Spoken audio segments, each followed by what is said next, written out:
Shalom sahabat-sahabat BBL TLW. Hari ini Selasa tanggal 25 Maret 2025. Kita akan belajar materi DI atau Discipleship Evangelism dengan judul penggunaan yang tepat dari hukum Allah.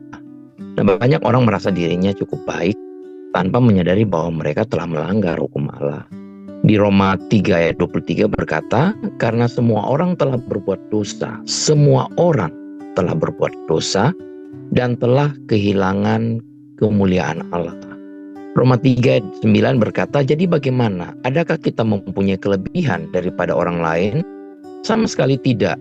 Sebab di atas telah kita tuduh baik orang Yahudi maupun orang Yunani bahwa mereka semua ada di bawah kuasa dosa. Ini adalah salah satu doktrin utama Alkitab, Bapak Ibu, yaitu semua orang ada di bawah kuasa dosa. Tidak ada satupun yang terlepas dari dosa. Karena apa? Karena ada dosa keturunan dari Adam dan Hawa. Akan tetapi puji Tuhan, Tuhan Yesus datang ke dunia ini untuk menyelamatkan orang berdosa. Itu di 1 Timotius 1 ayat 15. Nah, kecuali orang itu mau mengakui bahwa mereka adalah orang berdosa, mereka tidak dapat diselamatkan. Di Roma 4 ayat 5 mengatakan bahwa Allah membenarkan orang fasik atau orang durhaka, imannya diperhitungkan menjadi kebenaran.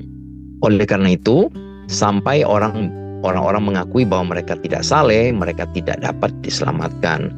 Orang harus dilucuti dari semua cara untuk mereka bisa selamat karena usaha mereka sendiri. Di Yohanes 14 ayat 6 kata Yesus kepadanya, akulah jalan dan kebenaran dan hidup. Tidak ada seorang pun yang datang kepada Bapa kalau tidak melalui aku. Tidak ada seorang pun yang bisa selamat. Tidak ada seorang pun yang bisa datang kepada Bapa kalau mereka tidak percaya kepada Yesus. Orang-orang harus menerima Yesus sebagai juru selamat mereka. Inilah tujuan dari hukum Taurat, hukum perjanjian lama. Di Roma 3 ayat 19 berkata, tetapi kita tahu bahwa segala sesuatu yang tercantum dalam kitab Taurat ditujukan kepada mereka yang hidup di bawah hukum Taurat, supaya tersumbat setiap mulut dan seluruh dunia jatuh ke bawah hukuman Allah. Di sini Rasul Paulus membuktikan secara meyakinkan bahwa baik orang Yahudi maupun bukan orang Yahudi adalah orang berdosa. Semuanya telah bersalah di hadapan Tuhan atas tindakan mereka. Nah, dalam Roma pasal 2, Rasul Paulus membuktikan bahwa orang Yahudi bahkan lebih buruk lagi. Ya, kenapa? Karena kepada orang Yahudi mereka sudah diberikan firman Tuhan, tetapi tidak ada satupun yang bisa mentaatinya. Nah, Rasul Paulus kemudian menyimpulkan bahwa setiap orang, siapapun itu, Yahudi, bukan Yahudi, orang yang religius, orang yang kafir, orang yang bermoral atau tidak bermoral, semuanya telah bersalah di hadapan Tuhan. Ya, Paulus banyak sekali mengutip banyak ayat di kitab suci perjanjian lama untuk memverifikasi klaim ini dan untuk menunjukkan bahwa ini sebenarnya bukanlah doktrin yang baru. Nah, iman kepada pengorbanan, yaitu kematian dan kebangkitan seorang juru selamat, ini adalah rencana penebusan Tuhan sejak dari awal. Tuhan sudah tahu bahwa manusia akan jatuh dalam dosa dan dia menyediakan seorang juru selamat. Orang-orang tidak dapat menyelamatkan diri mereka sendiri. Mereka perlu seorang juru selamat. Oleh karena itu, semua agama apapun di dunia ini menjadi tidak benar. Mengapa? Karena mereka tidak menyediakan seorang juru selamat. Ya, bahkan agama-agama lain di dunia ini mengajarkan bahwa beban keselamatan itu berada di pundak manusia sendiri. Manusia harus berbuat ini dan itu dalam rangka menyelamatkan diri mereka sendiri. Dan tidak ada satupun yang dapat memenuhinya. Sebaliknya, kekristenan memiliki seorang juru selamat, Yesus Kristus. Nah, dia bukan hanya Tuhan, tapi juga seorang manusia. Tuhan sendiri menyediakan keselamatan bagi umat manusia melalui dirinya sendiri yang datang ke dunia ini. Oleh karena itu, kebenaran yang diungkapkan dalam ayat-ayat ini sangat penting untuk memahami rencana keselamatan Tuhan. Karena manusia tidak akan pernah dapat menebus dosa-dosa mereka. Tuhan melakukan apa yang tidak dapat dilakukan oleh manusia. Tuhan membayar harganya sendiri. Tidak ada metode pembayaran lain yang dapat diterima. Karena kita tidak mampu menyelamatkan diri kita sendiri melalui perbuatan kebenaran kita sendiri. Kita membutuhkan seorang juru selamat. Nah, di sini Paulus mulai menyingkapkan bahwa cara keselamatan itu adalah melalui iman kepada Yesus, Sang Mesias, dan bukan melalui kebaikan moral manusia. Roma 3 ayat 24 sampai 26 berkata, "Dan oleh kasih karunia telah dibenarkan dengan cuma-cuma karena penebusan dalam Kristus Yesus. Kristus Yesus telah ditentukan Allah menjadi jalan pendamaian karena iman dalam darah-Nya.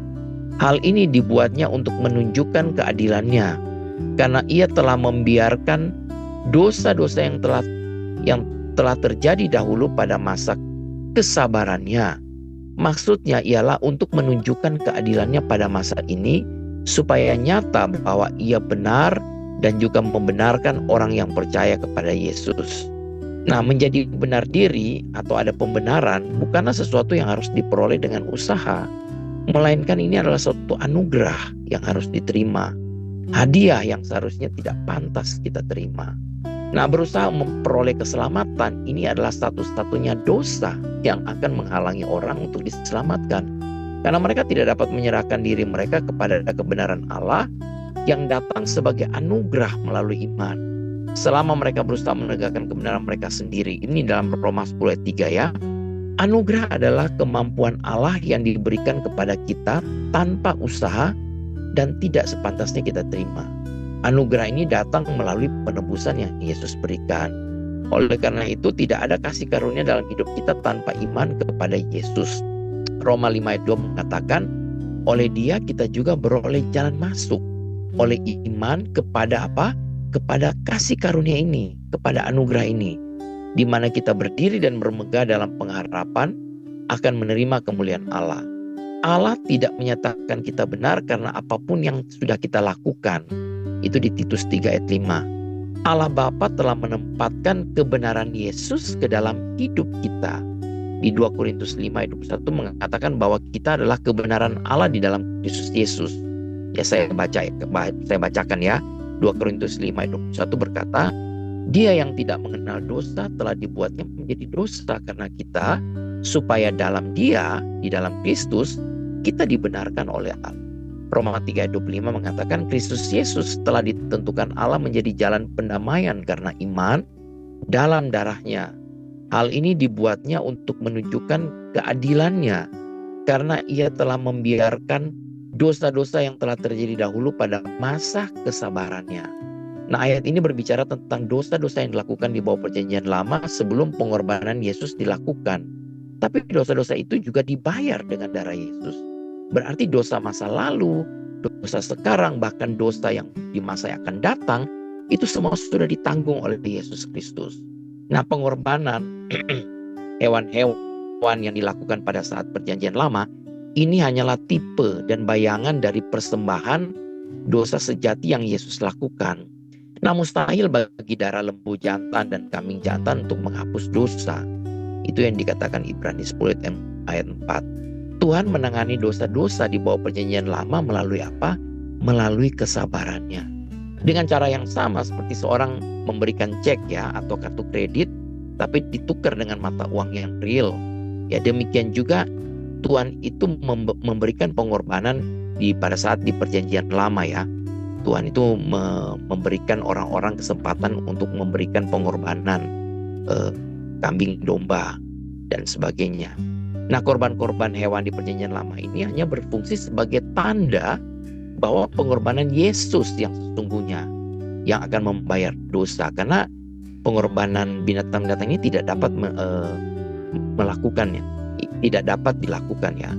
Nah, Roma 3 ayat 26 berkata maksudnya ialah untuk menunjukkan keadilannya pada masa ini supaya nyata bahwa Ia benar dan juga membenarkan orang yang percaya kepada Yesus.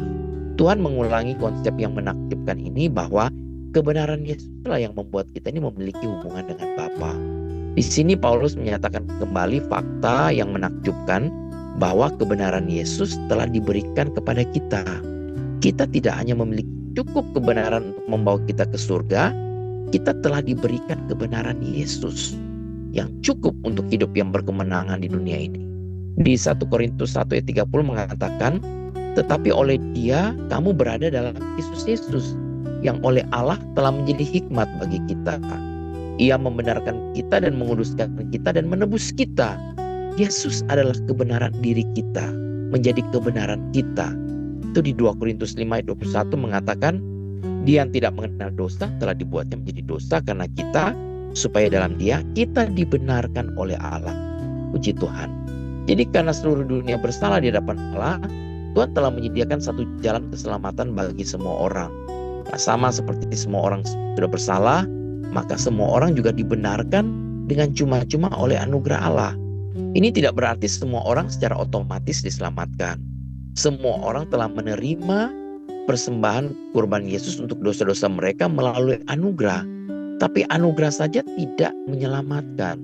Orang-orang harus beriman kepada apa yang telah disediakan Allah bagi mereka melalui anugerah. Efesus 2 ayat 8, ini ayat yang sangat terkenal, berkata, sebab karena anugerah, karena kasih karunia kamu diselamatkan oleh iman. Ya, saya lebih senang bilang bahwa sebab karena anugerah ya, kamu diselamatkan oleh iman. Itu bukan hasil usahamu tetapi pemberian Allah. Jadi baik anugerah maupun iman itu adalah sama-sama pemberian Allah. Jadi meskipun harganya sudah dibayar, dosa sudah ditanggung oleh Yesus, tapi hanya orang-orang yang menerimanya melalui iman yang diberikan juga oleh Allah, ini yang bisa memperoleh manfaat dari keselamatan yang Yesus tawarkan. Nah, kembali ke topik kita, penggunaan yang tepat dari hukum Allah, dari hukum Taurat ini. Nah, dengan menggunakan hukum-hukum Allah ini menunjukkan bahwa tidak ada seorang pun yang benar sepenuhnya. Karena setiap orang pasti pernah melanggar setidaknya satu perintah Allah. Benar ya? Di Yakobus 2 ayat 10 menegaskan bahwa melanggar satu bagian hukum berarti melanggar seluruhnya. Jadi tujuan hukum Taurat diberikan bukan untuk menjadikan manusia benar, tetapi untuk menyadarkan bahwa orang-orang itu adalah ada di bawah hukum dosa. Di bawah dosa ya. Roma 3 ayat 19-20 berkata, tetapi kita tahu bahwa segala sesuatu yang tercantum dalam kitab Taurat ditujukan kepada mereka yang hidup di bawah hukum Taurat, supaya tersumbat setiap mulut dan seluruh dunia jatuh di bawah hukuman Allah. Sebab tidak seorang pun yang dapat dibenarkan di hadapan Allah oleh karena melakukan hukum Taurat. Karena justru oleh hukum Taurat orang mengenal dosa. Jadi di sini Paulus mulai membuat pernyataan-pernyataan radikal. Pernyataan radikal ini karena apa? Karena orang Yahudi pada zamannya itu sama seperti banyak orang-orang sekarang di zaman jemaat gereja pada zaman kita mengira bahwa hukum Allah itu diberikan supaya mereka dapat memperoleh keselamatan dengan mentaatinya. Hukum Taurat tujuannya bukan untuk itu. Hukum Taurat tidak diberikan untuk tujuan untuk menghasilkan pembenaran. Hukum Taurat diberikan untuk membunuh. Itu di 2 Korintus 3 ayat 7. Dan menghukum di 2 Korintus 3 ayat 9. Hukum Taurat memperkuat dosa di 1 Korintus 15 ayat 56. Dan membuat dosa menjadi hidup, Roma 7 ayat 9. Hukum Taurat memberikan kesempatan kepada dosa untuk menipu kita dan menimbulkan segala macam hawa nafsu dalam diri kita, Roma 7 ayat 8 dan 11. Singkatnya, hukum Taurat itu memperkuat musuh kita, yaitu apa? Dosa, bukan memperkuat diri kita sendiri. Nah, mengapa Allah memberi kita sesuatu yang memperkuat musuh kita? Ini karena dosa telah mengalahkan kita dan kita tidak menyadarinya. Umat manusia tertipu dengan berpikir bahwa meskipun kita tidak sempurna, pastilah dosa kita tidak seburuk itu. Kita bisa berpikir kita sebenarnya adalah orang-orang yang cukup baik dan hasilnya akan baik-baik saja. Jadi satu-satunya hal yang salah dengan pemikiran ini adalah bahwa Tuhan tidak menilai berdasarkan suatu grafik kurva yang naik turun berdasarkan performance kita. Nah, tidak peduli apakah diri kita ini lebih baik dari orang lain atau tidak, kita semua telah berbuat dosa dan kehilangan kemuliaan Allah. Dan upah dosa apapun itu adalah maut. Yakobus 2 ayat 10 mengatakan, sebab barang siapa menuruti seluruh hukum itu tetapi mengabaikan satu bagian daripadanya, ia bersalah terhadap seluruhnya. Tidak ada satu orang pun yang dapat memenuhi semua hukum Taurat. Jadi Bapak Ibu, hukum Taurat itu diberikan supaya kita itu betul-betul sadar bahwa kita tidak sanggup, kita tidak mampu, kita perlu juru selamat. Jadi hukum Taurat itu membuat dosa dan hawa nafsunya menjadi hidup dalam diri manusia. Bagi mereka yang mau menerimanya menjadi jelas bahwa jika kesempurnaan hukum Taurat yang kudus ini adalah yang dituntut Allah. manusia tidak dapat diselamatkan oleh kebaikan diri mereka sendiri. Ini pokok yang ingin Allah sampaikan. Ini pokok yang Paulus mau sampaikan di sini. Jadi nggak ada satu orang pun yang bisa diselamatkan dengan mentaati hukum Taurat. Hukum Taurat itu begitu banyak, harus begini, harus begitu ya. Jadi semua orang, tidak ada satupun yang dapat bisa mentaati standar kekudusannya Allah. Kita harus menyadari bahwa kita menerima kekudusan Tuhan itu sendiri menjadi kekudusan kita. Bukan karena perbuatan baik kita atau perbuatan apapun sehingga kita bisa kudus.